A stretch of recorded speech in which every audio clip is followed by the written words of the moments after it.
How to insert rows and columns in Excel. Hello everybody, welcome back to our channel. In today's video, we will be guiding you step by step in order to do so. So let's just get started. So what you may do first of all is you may just head over to Excel, open it up.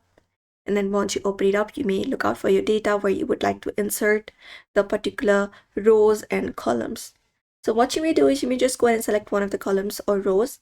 And once you select it, you may head over the home section from your Excel, and it is pretty easy if you like to insert rows or column.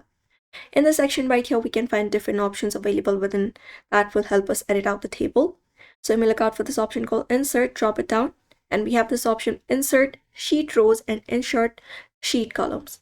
So if you would like to insert columns, you can select insert columns. Similarly, if you would like to insert rows, you can head over to insert again, and this time select rows, and that will insert rows and columns into your particular data in Excel. So that is it. You may follow up this method if you would like to do so. So therefore, I hope this video was helpful. Give it a thumbs up and subscribe for more tips and tutorials.